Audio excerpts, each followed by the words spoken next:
Mrembo, acha kubinafsisha rasilimali ambayo ilipaswa kuwa kwa ajili ya matumizi ya umma. Yes, I say that. Hiyo talanta ambayo Mungu amekupa sio kwa ajili ya matumizi binafsi. Hiyo talanta ambayo Mungu amekupa ni kwa ajili ya kunufaisha ulimwengu. Okay? Hiyo talent ulionayo is not for you. Sio kwa ajili yako wewe. Sio kwa ajili ya manufaa yako wewe. Ukiachilia kwa ajili ya ulimwengu kufaidika nayo, utapata manufaa out of it. Lakini ukiibania, ni kuhakikishia hakuna ambaye atafahamu kuhusiana na hiyo talanta ulionayo, lakini haitakufaidisha na wewe pia. Kwa hiyo it's going to be a lose situation. Imagine. Lakini ukirelease, ukiachilia hiyo talanta, ukakubali, ukaruhusu iwe rasilimali ya umma, meaning ukaruhusu ulimwengu ukaona hiyo talanta ulionayo, it's going to be a win-win situation. In fact, itakuwa win-win pande tatu. Itakuwa win-win kwa Mungu. I think it's going to be win-win-win mara tatu. Yes, Mungu atafurahi kwamba hicho alichokuachia, alichoweka ndani yako, alichokupa excuse me, I think niko excited sana. Mungu atafurahi kwamba hicho alichoachilia ndani yako, hiyo nyenzo aliyokupa uje nayo hapa duniani, unaitumia na sio tu imekaa dormant mahali kama mlima Olonyolengai. Una volcano lakini upo tu, haujawahi kulipuka. Oh, I don't know, maybe ni mara ya mwisho lini ulipuka, ni muda mrefu. Lakini pia na wewe utafaidika. Kwanza kabisa, you will feel so good kuonyesha, kuexpress, kurelease, kuitumia talent yako. Lakini tatu, okay, nimesema kwanza kabisa. Lakini kitu cha pili ni kwamba utapata return ya kufaidika na hicho kipaji chako na hiyo talent yako. Win ya tatu ni kwamba ulimwengu unafanyika kwa sehemu bora zaidi kwa sababu umeachilia kile ambacho Mungu ameweka ndani yako. So mrembo, please, acha kabisa kufanya kitu ambacho kitakiwa kuwa for public consumption kinakuwa private. Unabinafsisha. Watu wanakosa access. Watu hata hawajui una huo uwezo wa asili ambao uko nao. Watu hawajui jinsi gani ulivyo una uwezo mzuri sana wa kuchora. Watu hawajui jinsi gani ulivyo na uwezo mzuri wa kutengeneza recipes za chakula ambazo zitawafaa watu ambao wana magonjwa ya mtindo wa maisha kama kisukari. Hawajui watu kama unaweza kubake keki zinawafuata watu ambao hawataki kula ngano. Hawajui watu kama una uwezo wa kufuma vitu unique. Watu hawajui kama una uwezo wa kuandika maandishi ambayo yanaweza yakawatia watu moyo, yakainua moyo ambao nafsi ambayo imeinama. Watu hawajui jinsi gani ambavyo unaweza kusuka vizuri sana. Unaweza kusuka watoto ambao, yani hata mtoto msumbufu vipi wewe kwako unamweza. Yani hata mtu nywele zake zote zina shida gani, wewe unaweza kumsaidia kuzinarch nywele zikakua. Excuse me. Watu hawajui jinsi gani ambavyo una uwezo mzuri sana wa kuchekesha, wa kuigiza. Watu hawajui jinsi gani una uwezo mzuri wa kuimba. Yote hayo umeyaficha.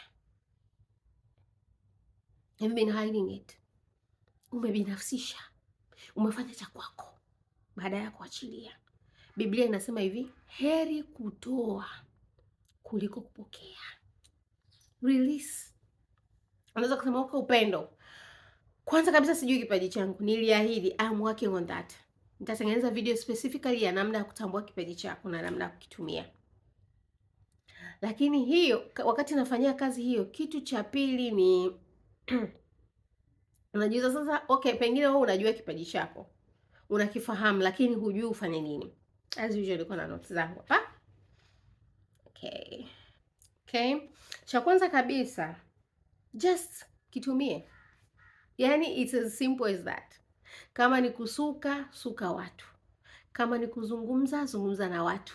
Kama ni kuandika, anza kuandika maandishi. Unajua tuko katika ulimwengu ambao sisi watu ambao tuko hai sasa hivi ni mojawapo ya wanadamu ambao tuna neema, mimi naweza nikasema hata sio bahati, tuna neema, tuna advantage kuliko vizazi vingine vyote ambavyo vimewahi kuwa hai. Ulimwengu wa teknolojia, ulimwengu wa social media umesawazisha the playing field, umesawazisha access ya watu kuweza kuonekana. Wewe unajua kuandika vizuri, start writing on social media. Andika kwenye mitandao yako ya kijamii ambayo unaitumia. Kuna mitandao ya kijamii ni specifically kwa ajili ya kuandika. Facebook huko, sijui Threads, kuna Twitter. Just write.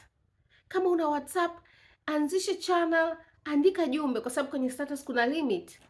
Andika vitu ambavyo unajua kuandika stories. People have WhatsApp groups. Imagine they get paid shilingi 1000 kwa stories, shilingi 1000 kwa mwezi, ili watu waweze kusikia stories zao. Wewe uko unajua una utunzi, una kipaji cha utunzi na umekaa nacho tu, unasubiri sijui wakali huko ndo wakuone. Stop waiting. Kualiko on the table. Tengeneza meza yako mwenyewe. Okay? So excuse me, use it. Kitumie. Na wakati unatumia hicho kipaji, refine it.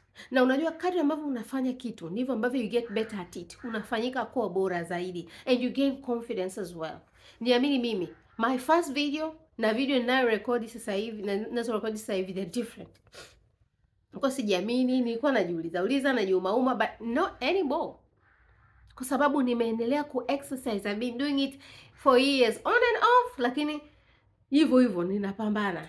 Kuna consistency mahali kidogo, na nimeamua sasa hivi nitakuwa even more consistent.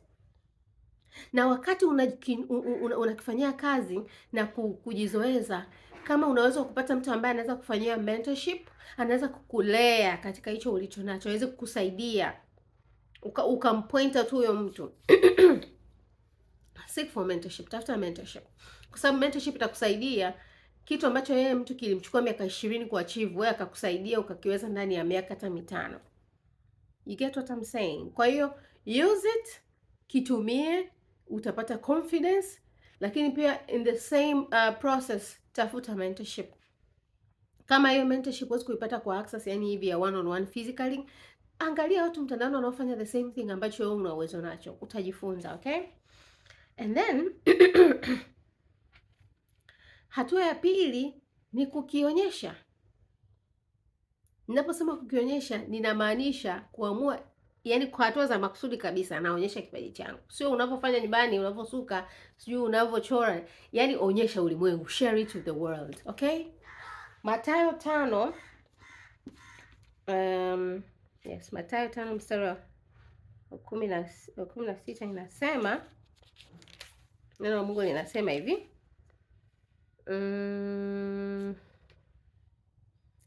Vivyo hivyo nuru yenu na iangaze mbele ya watu. Okay, tuanzie mstari wa 15. Wala watu hawawashi taa na kuiweka chini ya pishi, bali juu ya kiango, nayo yawaangaza wote waliomo nyumbani. Vivyo hivyo nuru yenu na iangaze mbele ya watu, wapate kuyaona matendo yenu mema, wamtukuze Baba yenu aliye mbinguni. Share it. Excuse me. Kionyeshe. Tuonyeshe, yani ulimwengu needs to see what you have. If only ungejua how amazing you are. Yani kuna watu ukiwaonyesha jinsi ambavyo una uwezo wa kukimbia mbio, pengine wewe hata utamzidi Usain Bolt. Sijui ni nini ambacho unacho. Vipaji viko vingi sana. Kionyesha kwa ulimwengu as doing it. Kama ni kusuka, onyesha on social media. Kama ni kuongea, do it. Kama ni kuandika, do it. Kama ni kuchora, onyesha, record jinsi unavyochora.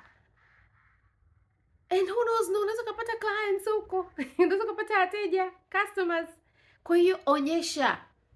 Nimesoma ile andiko kuonyesha kwamba although andiko alizungumzia moja kwa moja kuhusiana na kipaji, lakini nataka upate ile principle, ile kanuni kwamba unapoonyesha ndipo watu wengi wanapoangaziwa.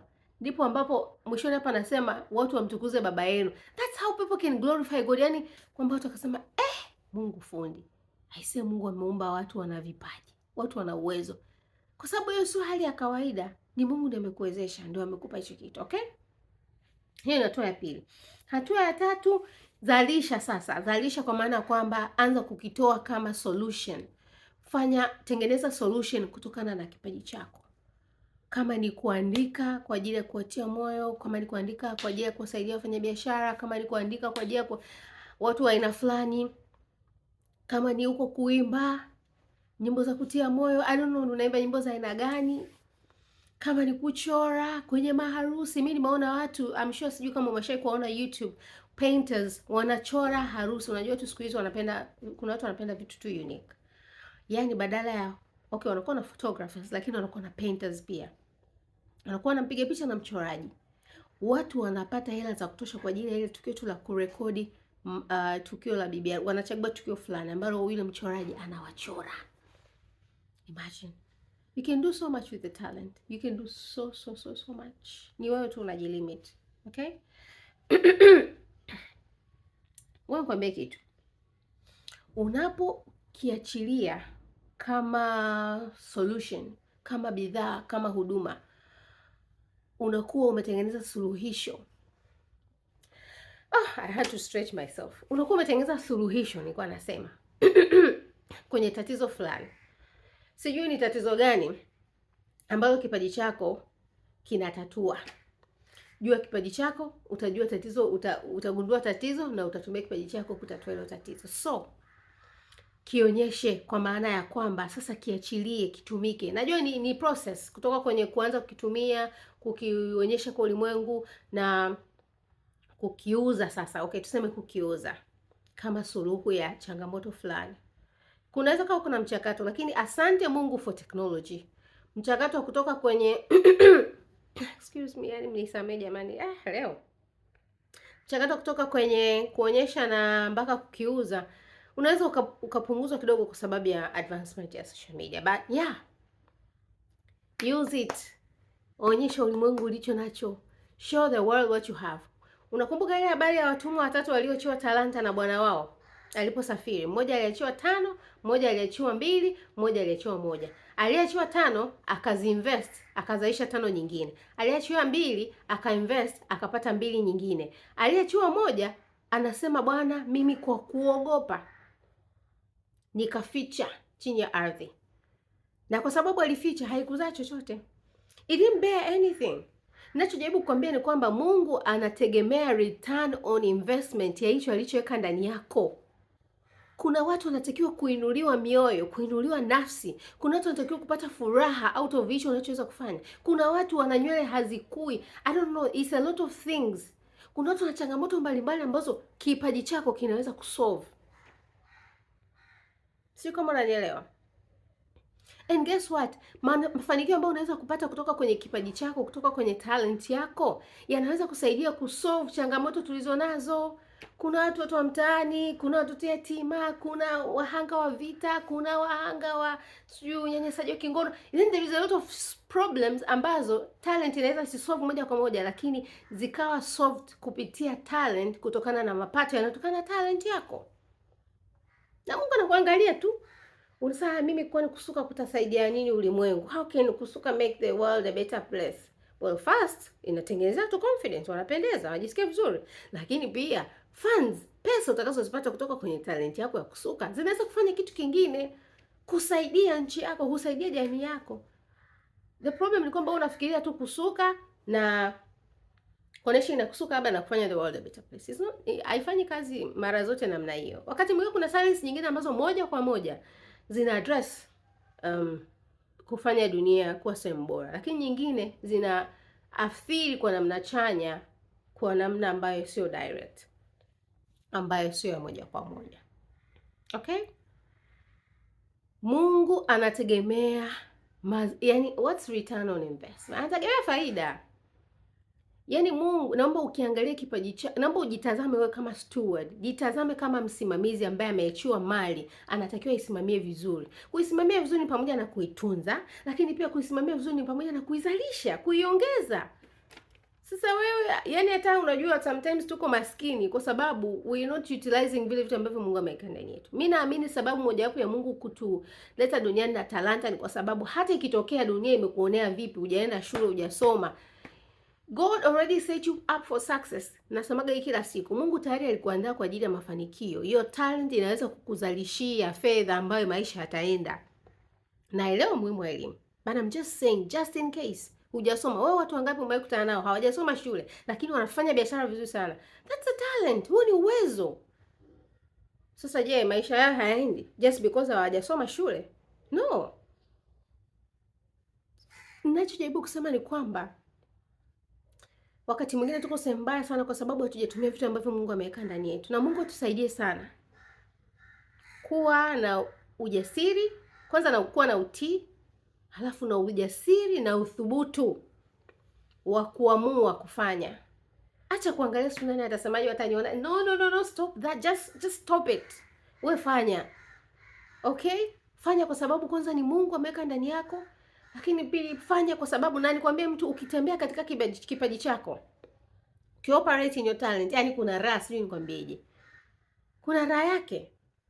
Lakini pia unajisikiaje unapoweza kuwahudumia watu, ukatumia kipaji chako kuwasaidia watu na watu wakafurahi, wakawa katika sehemu nzuri zaidi, wakawa na amani.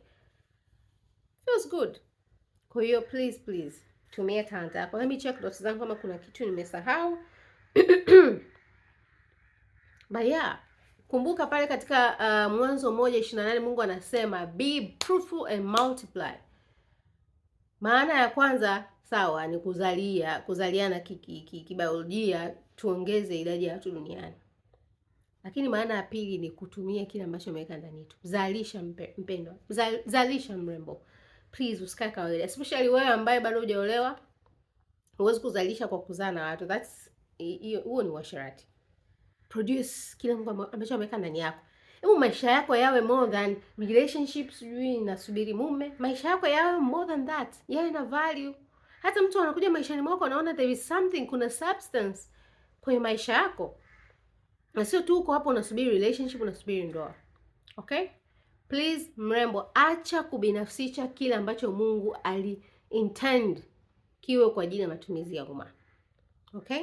Asante kwa kunisikiliza. Please share it na mrembo mwingine. Share it na mtu ambaye unajua anahitaji ujumbe, na please subscribe. Asante sana kwa kunisikiliza. Take care and bye.